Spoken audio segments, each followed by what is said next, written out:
त्यो सतयुग थियो कान्छी, यो कलियुग हो। यहाँ सीता बन्न खोज्नेहरूको भाग्य दुःखको जाँतोमा पिसेर मात्र लेखिएको हुन्छ। हिरोइनको प्रस्ताव आएको चलचित्रमा कोरस नृत्य गर्न पुगेकी मेलिना मानन्धर।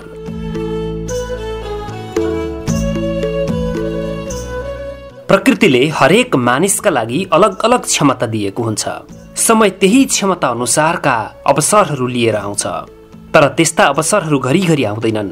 सूक्ष्म समयमा आएका अवसरहरूलाई पहिचान गर्न सक्यो भने नै मानिस कुनै पनि कामका लागि योग्य साबित हुन सक्छ। त्यसका लागि हामीले धेरै मानिसहरूलाई उदाहरणका रूपमा लिन सक्छौं। संसारमा धेरै मानिसहरूले नयाँ नयाँ कामहरू गरेका उदाहरणहरू छन्, जुन कामहरू गर्न सामान्य मानिसहरूको बसको विषय होइन। मानिसलाई भविष्यमा कस्तो काम गरेर जिन्दगी गुजार्ने भन्ने कुराको केही न केही संकेत थोरै भए पनि समयले अगाडि नै दिएको हुन्छ। यस भिडियोमा हामी नेपाली चलचित्र उद्योगकी एकजना सदाबहार सुन्दरी नायिकाको बारेमा कुरा गर्दैछौँ। उनी हुन् मेलिना मानन्धर। हामीलाई हाम्रा थुप्रै नियमित दर्शकहरूले मेलिना मानन्धरको बारेमा सामग्री बनाउन निकै आग्रह गर्नुभएको छ, त्यसैले पनि हामीले यो सामग्री बनाउँदैछौँ। कृपया यो भिडियो हेरिसकेपछि केही न केही चाहिँ अनिवार्य प्रतिक्रिया गरिदिनुहोला।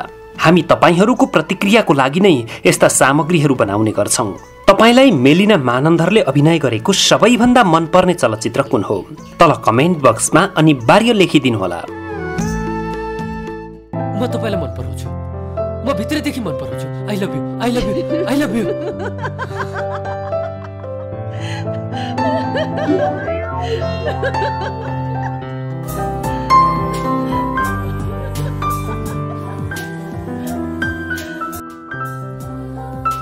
राजाजी, कॉफी मगाऊं? कॉफी? तातो कॉफी। मेलिना मानन्धरको जन्म विक्रम सम्वत 2033 साल पुस 18 गते शनिबार काठमाडौँमा भएको हो। उनका बुबाको नाम मानकृष्ण मानन्धर र आमाको नाम ललिता मानन्धर हो। उनका बुबा आमाका 3 छोरा र 3 छोरीमा उनीभन्दा माथि 2 जना दिदीहरू र 1 जना दाजु छन् भने उनीभन्दा मुनि 2 जना भाइहरू छन्। उनको न्वारानको नाम सुनिता मानन्धर हो। उनलाई चलचित्र क्षेत्रमा आउँदा सुनिता नाम त्यति ग्ल्यामर लागेन। सुनिता नाम अलि धेरै नै परम्परागत लाग्यो। त्यसैले चलचित्र क्षेत्रमा आउँदा उनले आफ्नो नाम परिवर्तन गरेर मेलिना राखिन्। मेलिना मानन्धर बाल्यकालमा साह्रै नै लजालु स्वभावकी थिइन्। उनी नचिनेको मानिससँग बोल्न साह्रै नै धकाउने गर्थिन्। उनी भन्छिन्, म विद्यार्थी जीवनमा पढ्न जाँगर गर्ने मान्छे होइन, मलाई पढ्न साह्रै नै अल्छी लाग्थ्यो। उनी विद्यालयमा पछिल्लो बेन्चमा बस्ने विद्यार्थी हुन्। उनी त्यो बेलाको कुरा सम्झिँदै भन्छिन्, सरहरूले डर नदेखाई माया गरेर पढाउनु भएको भए त अलि पढ्न आउँथ्यो होला, तर जानेन भने बहुत डर देखाउने गर्नु भएको कारण अलिअलि जानेको पनि सबै बिर्सिन्थे।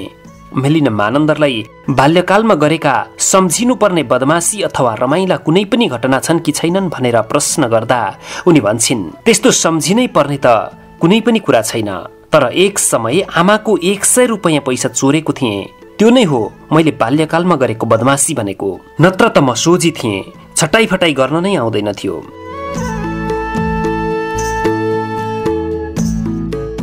मेलिना मानन्धरलाई कला क्षेत्रको मोहले कहिलेबाट छोयो पनि थाहा छैन, तर उनको रगतमै कला मिसिएर आएको देखिन्छ।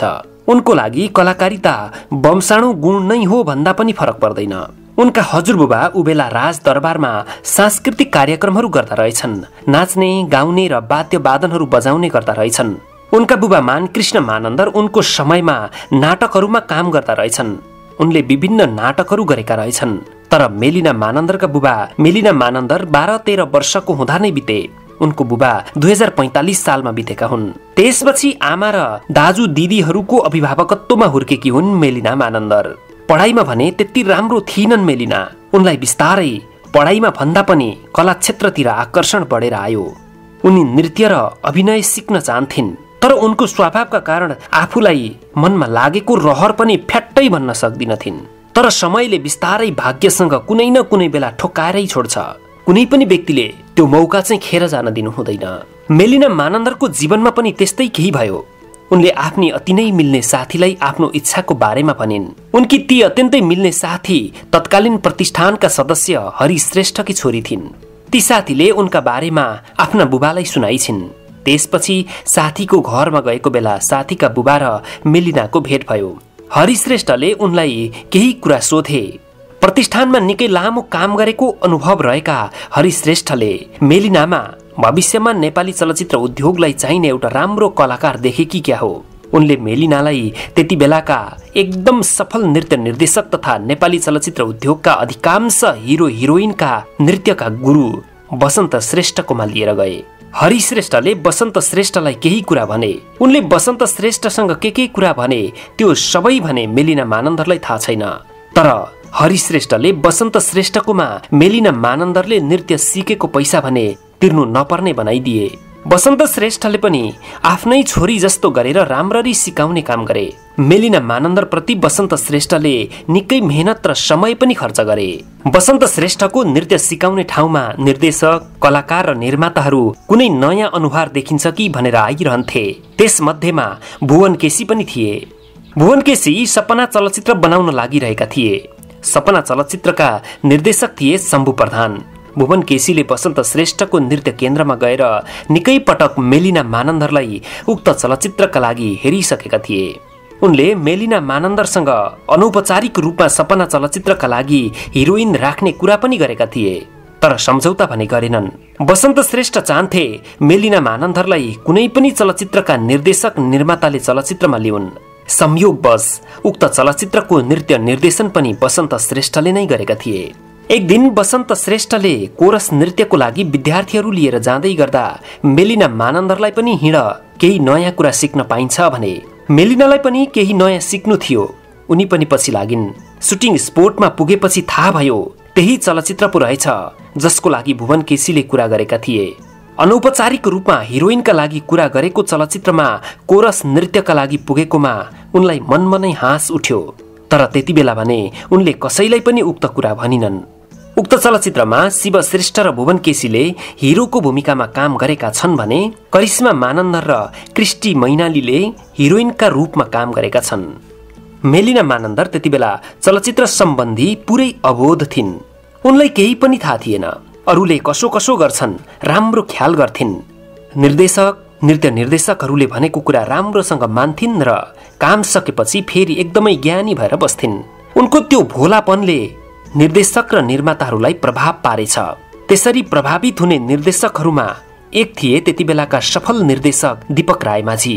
मेलिना मानन्दरको लजालुपन भने चलचित्र सपनामा कोरस नृत्य गर्दा समेत उस्तै थियो।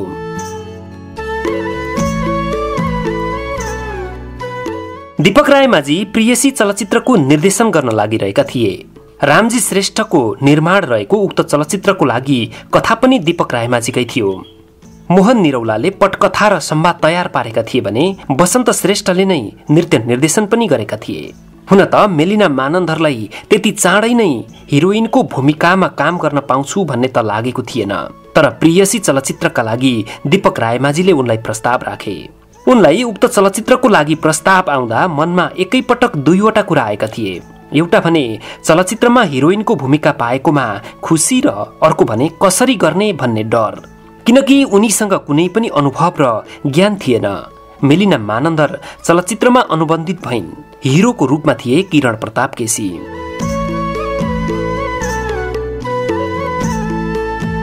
मेलिना मानन्दरसँग पहिलो टेक दिँदाको अनुभव त्यति राम्रो छैन। उनलाई टेक दिँदा कसरी दिने भन्ने केही ज्ञान थिएन। निर्देशकले पनि राम्ररी सिकाएनन्। सिधै लगेर टेक लिए। उनी भन्छन् अलि केही गर, एक्सप्रेसन देऊ भनेर भन्छन्। तर के गर्ने, कसरी एक्सप्रेसन दिने चाहिँ सिकाउँदैनन्। त्यसो गर्दा गर्दै साह्रै धेरै टेक खेर गयो। त्यति बेला टेक खेर जानु भनेको खर्च बढ्नु थियो। उनले बिस्तारै तरिका सिक्दै गइन्। चलचित्रको छायाङ्कन सकियो। प्रियसी चलचित्र हलहरूमा लाग्न थालेपछि राम्रो चल्यो। मेलिना मानन्दरको नेपाली चलचित्र उद्योगको प्रवेश सुखद भयो। पहिलो चलचित्रमै मेलिना मानन्दर क्लिक भइन्। चलचित्रले राम्रो व्यापार पनि गर्यो। प्रियसी चलचित्र राम्रोसँग चलेपछि उनलाई चलचित्रहरूमा लिनेहरूको संख्या बिस्तारै बढ्न थाल्यो। उनका पनि चलचित्रहरू एकपछि अर्को गर्दै आउन थाले। नेपाली चलचित्रमा अत्यन्तै सुन्दरी नायिका मेलिना मानन्दर चलचित्र उद्योगमा सोझी नायिकाको रूपमा परिचित छिन्। हरेक कलाकारहरू आफ्ना आफ्नै स्वभावका कारण स्थापित भएका हुन्छन्। कसैलाई सकेसम्म धेरै काम गर्नुपर्ने हुन्छ, कसैलाई धेरै काम गर्नु छैन, बरु थोरै र राम्रा काम गर्नु छ। मेलिना मानन्दरको पनि आफ्नै स्वभाव थियो। उनी एउटा चलचित्रमा अनुबन्धित भएपछि त्यसको सुटिङ नसकिएसम्म अर्को चलचित्रका लागि हस्ताक्षर गर्दिनथिन्। उनले कहिल्यै पनि एउटा चलचित्रको सुटिङ हुँदा हुँदै अर्को चलचित्रको सुटिङको तनाव लिनन्। उनलाई लाग्थ्यो हतारमा यता पनि र उता पनि काम गर्दा काम पनि राम्रो नहुने र निर्देशक निर्मातालाई पनि घाटा हुन्छ। उनी आफ्ना कारण निर्माता र निर्देशकहरूलाई गाह्रो नहोस् भन्ने चाहन्थिन्। अर्को कुरा, उनलाई चाप्लुसी र चाकरी गर्नै आएन। उनी आफ्नो अनुभव सुनाउँदै भन्छन्, यो क्षेत्रमा बहुत राजनीति हुन्छ। राजनीति नजान्ने म जस्ता सोझा कलाकारहरू त यो क्षेत्रमा नआए पनि हुन्छ। यहाँ आफ्ना लागि मात्र सोच्ने मान्छेहरू प्रशस्तै छन्। आफ्ना कारण अरूलाई अप्ठ्यारो परेकोमा उनीहरूलाई कति पनि दुःख लाग्दैन। आफूबाट पनि केही चलचित्र कर्मीहरूले चाकरी खोजेको उनी राम्रोसँग बुझ्थिन्, तर उनी थाहै नपाए जस्तो गरेर हिँड्थिन्। उनलाई चाकरी गरेर कुनै काम गर्नुभन्दा नगर्नु ठिक लाग्थ्यो। जीवनमा आफूले चाकरी नगरेका कारण आफ्ना लागि आएका थुप्रै कामहरू अर्कैको हातमा पुगेको अनुभव पनि छ उनीसँग। उनी अघि थप्छिन्, म कहिल्यै पनि पैसाको पछि लागिन। मलाई साह्रै धेरै चलचित्र छाडिस्, घमण्डी गरेर धेरै चलचित्रहरूलाई व्यवस्था गरिस् भन्नेहरू थिए, तर उनीहरूलाई पनि थाहा थियो कि म पैसाको पछि लागेर काम भन्नेवाला थिइनँ। मलाई पैसाभन्दा परिवार ठूलो कुरा लाग्थ्यो र अझै पनि लाग्छ। मैले एउटा काम सकेपछि भने निरन्तर अर्को काम गरिरहेँ। एकैपटक यता 61 र कुदेर गएर अर्कोपट्टि 61 चाहिँ गरिन।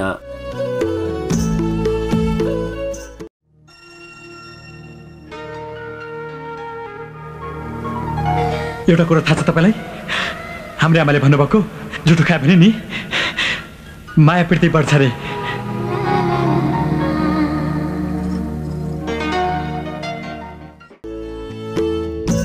मेलिना मानन्दरको यो चलचित्र छानेर काम गर्ने स्वभावकै कारण पनि हुन सक्छ। उनले अभिनय गरेका चलचित्र प्राय सबै सफल भएका छन्। सपना चलचित्रमा कोरस नृत्य हुँदै प्रियसी चलचित्रबाट सुरु भएको चलचित्रको यात्रामा प्रेमपिण्ड जस्तो प्रथम ऐतिहासिक चलचित्र पनि उनकै नाममा छ। अर्पण, मिलन, अपराध, जाली रुमाल, सिमाना, दाइजो, प्रतिज्ञा, सङ्गम, बन्धन, छोरो, पिरती आफै हुँदो रहेछ, माटो बोल्छ, भाइ, घुम्टो आदि एकपछि अर्को चलचित्र सफल भएका छन्। मेलिना मानन्दर नेपाली चलचित्रमा सफल नायिका हुन् भनेर पुष्टि गरिरहनु पर्दैन। त्यस कुराको पुष्टि उनको अभिनय र उनले अभिनय गरेका चलचित्रहरूले गरिसकेका छन्। 5 दर्जन भन्दा धेरै चलचित्रमा काम गरिसकेकी मेलिना मानन्दरले थुप्रै विज्ञापनमा समेत काम गरिसकेकी छिन्। यति धेरै चलचित्रहरूमा काम गर्दा उनीसँग थुप्रै रमाइला र नरमाइला घटनाहरू पनि भएका छन्। उनी भन्छन्, म चलचित्रको सुटिङको क्रममा भएका कुनै पनि विषयको ह्याङओभर लिएर कहिल्यै पनि घर फर्किँदिन थिए। जे हुन्छन् ती सबै त्यही छाडेर घर फर्किन्थे। कोही कसैसँग कथम कदाचित भएका समस्याहरूलाई पनि मनमा राखेर हिँड्दिन थिए। यतिसम्म कि उनले यति धेरै चलचित्रहरूमा काम गर्दा उनले बोलेका थुप्रै डायलगहरू उनका फ्यानहरूका जिब्रोमा अझै पनि छन्। तर उनलाई तपाईले यति धेरै चलचित्रमा काम गर्दा कुन चाहिँ चलचित्रको कुन चाहिँ डायलग सबैभन्दा मन पर्छ भनेर सोध्दा आफूले सुटिङ गरिसकेपछि ती डायलगहरू समेत त्यही भुलेर घर फर्किने कुरा उनी बताउँछिन्। त्यति हुँदाहुँदै पनि जाली रुमाल चलचित्रको सुटिङको एउटा घटनालाई भने उनले छायाङ्कन स्थलमै छाडेर आउन सकिनन्। त्यो घटना भने उनको दिमागमा रहिरहेको छ। चितवनको सौराहामा जाली रुमाल चलचित्रको एउटा गीतको सुटिङ भइरहेको थियो। उनले ट्रलीमा उभिनु पर्ने र ट्रलीलाई अघि पछि गर्नुपर्ने थियो। अचानक उनी उभिएको ट्रली असन्तुलन भयो। उनी अगाडि घोप्टिएर लडिन्। उनको बाँच्ने दिन उनी लड्दा थोरैले मात्र उनको चल्नी ट्रलीको नटमा परेन। यदि थोरै यताउता भएको भए ट्रलीको नट उनको दिमागमै गाडिने थियो। उनलाई त्यो घटना भने साह्रै डर लाग्छ।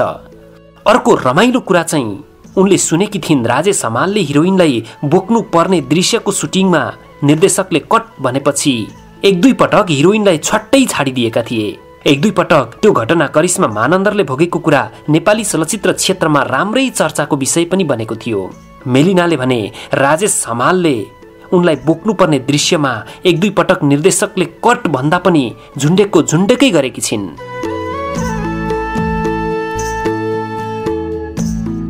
मेलिना मानन्दरले नेपाली चलचित्रका अलावा बंगाली चलचित्र, नेवारी चलचित्र आदिमा पनि अभिनय गरेकी छिन्। उनले अभिनय गरेको नेवारी चलचित्र बलमाइजु मार्फत उनले 2067 सालमा राष्ट्रिय चलचित्र पुरस्कार समेत हात पारेकी छिन्। तिमी नरिसौ विजय, तिमीले जे जसो भने पनि तिम्रो भाउजूको 5 पैसाकै सोमत रहेनछ। तिमी आफै सोच त, एक पति पत्नी बसेको कोठामा नक्नै नगरी भित्र आउनुहुन्छ। मेलिना मानन्दरले मुकेश ढकालसँग वैवाहिक सम्बन्ध स्थापित गरिन्। उनीहरूको विवाहको प्रसङ्ग पनि फरक खालकै छ, किनभने मेलिनाको विवाह गर्ने इच्छा नै थिएन। उनी विवाह नगर्ने भनेर बसेकी थिइन्। उनलाई उनकी आमाले पनि विवाह गर्न खासै कर गर्न छाडिसकेकी थिइन्। तर त्यसै बीच भेट भयो मुकेश ढकालसँग। उनीहरूको पहिलो भेट एउटा बंगाली चलचित्रको सुटिङको क्रममा भएको थियो। मेलिना पहिले नै स्थापित भइसकेकी कलाकार थिइन्। मुकेश ढकालको भने पहिलो चलचित्र नै त्यही थियो। मुकेश ढकाल बंगाली चलचित्र मायर आँचलका लागि नायक भएर गएका थिए। उनको सुटिङ चलिरहेको थियो। त्यस चलचित्रको नायिकाको रूपमा थिइन् मेलिना मानन्दर। उनीहरूको भेट भयो। मेलिना भन्छिन्, मुकेश ढकालसँग भएको पहिलो भेटको प्रभाव खासै राम्रो थिएन। पहिलो भेटमा त मेलिनालाई मुकेश मनै परेको थिएन। तर छायाङ्कनको क्रममा ठाउँहरू परिवर्तन गर्दा कहिलेकाहीँ गाडीमा धेरै टाढासम्म पनि हिँड्नु परेको थियो। मुकेश ढकाल रमाइलो गरिरहनु पर्ने मान्छे थिए। उनी चुप लागेर बस्नै नसक्ने। रमाइलो मान्छे प्राय सबैलाई राम्रो लाग्छ। मुकेश ढकालको त्यही स्वभाव मेलिनालाई बिस्तारै मन पर्दै गएको थियो। सुटिङ सकिएपछि मेलिना फर्किहालिन्। मुकेश भने 1 महिनापछि मात्रै फर्किए। नेपाल फर्केपछि मुकेश ढकाल रेजिना उप्रेतीसँग जीवनदाता चलचित्रमा रहेको मेरी आम्मै बोलको आइटम गीतमा नृत्य गर्दै नेपाली चलचित्रमा पदार्पण गरे। मुकेश ढकाल पनि नेपाली चलचित्रमा आएपछि भने उनीहरूको भेट हुन थाल्यो। त्यसपछि भने उनीहरूको संवादले निरन्तरता पायो। तर त्यसको तत्कालै मुकेश ढकाल जापान गए। उनी जापान गए पनि संवाद भने रहिरहेको थियो। मुकेश ढकाल लामो समय जापान बस्न सकेनन्। 1 वर्षमा फर्किए। नेपाल फर्किएपछि फेरि उनी नेपाली चलचित्र उद्योगमा निरन्तर काम गर्न थाले। उनीहरू नजिकिँदै गए। कहिलेबाट माया बस्यो उनीहरू दुवैलाई थाहा छैन। मेलिना भन्छिन्, हामी कसैले कसैलाई पनि प्रेम प्रस्ताव राखेनौं। मेलिना मानन्दरलाई डेटिङ जाने, एक्लै पार्कहरूमा भेट्ने जस्ता क्रियाकलापहरू गर्न मनै लाग्दैनथ्यो। त्यतिकैमा एक दिन मुकेश ढकालले उनलाई बिहे गरौं भनेर प्रस्ताव गरे। परिवारसँग कुरा पनि उनले नै चलाए। दुवैजनाले एक अर्कालाई मन पराइसकेका थिए। त्यसैले उनीहरू बिहे गर्न राजी भए। मुकेश ढकालको परिवार ब्राह्मण र मेलिनाको परिवार नेवार भएकाले सुरुमा केही समस्या भए पनि कुरा सजिलै मिल्यो। उनीहरूको विवाह भयो। मुकेश ढकाल र मेलिना मानन्दरकी छोरी छिन् मेलिस्का ढकाल। छोरी जन्मिएपछि भने मेलिना मानन्दर चलचित्रलाई भन्दा पनि परिवार र छोरीलाई समय दिन थालिन्। उनले चलचित्रलाई कम समय दिन थालिन्। उनी भन्छिन्, चलचित्रमा पूर्ण रूपमा काम गर्दा लामो समय घर बाहिर पनि बस्नुपर्ने हुन्थ्यो। मसँग त्यस्तो समय नै थिएन। त्यसैले मैले चलचित्रमा काम गरिन। तर त्यसो भन्दैमा म चलचित्रबाट टाढा भने थिइनँ। म सेन्सर बोर्डको सदस्य भएर काम गरेँ। मैले त्यो समय पनि नेपाली चलचित्र उद्योगलाई नै दिएँ।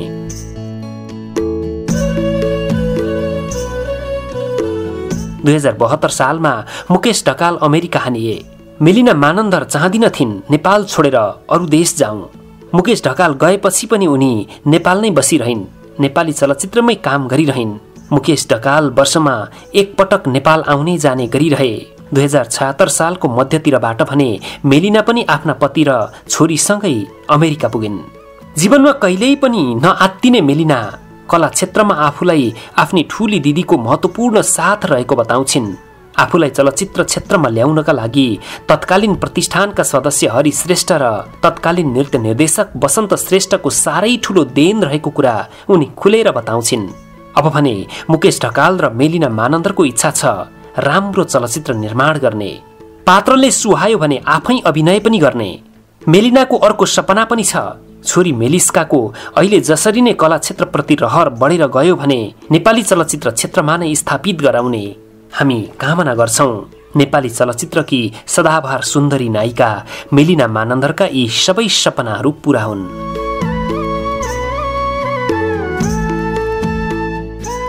दर्शकवृन्द, हामीले नेपाली चलचित्रकी सदाबहार सुन्दरी नायिका मेलिना मानन्दरको इतिवृत्तान्त यहाँ प्रस्तुत गर्यौं।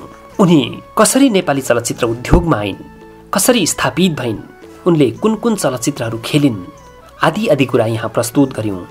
हामीलाई हाम्रा नियमित दर्शकहरूले मेलिना मानन्दरको जीवन कथा प्रस्तुत गर्न आग्रह गर्नुभएको थियो। त्यसै अनुरूप हामीले यो भिडियो बनाएर तपाईहरू माझ प्रस्तुत गरेका छौं। यो भिडियो हेरिसकेपछि तपाईहरूले हामीलाई केही न केही प्रतिक्रिया अनिवार्य गरिदिनु हुनेछ र हामीलाई हौसला दिनुहुनेछ भन्ने अपेक्षा राखेका छौं। तपाईहरूलाई मेलिना मानन्दरले अभिनय गरेको सबैभन्दा मनपर्ने चलचित्र कुन हो? तल कमेन्ट बक्समा अनिवार्य लेखिदिनु हुन समेत विनम्र अनुरोध गर्दछौं।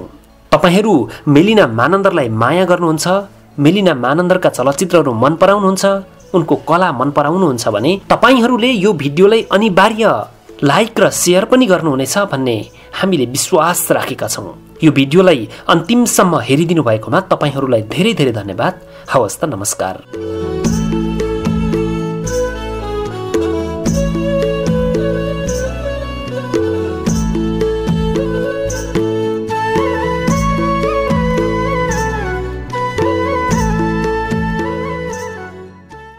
शब्दहरूको जादुमा मनोरञ्जनको सङ्गम, थलैचा इन्टरटेनमेन्ट।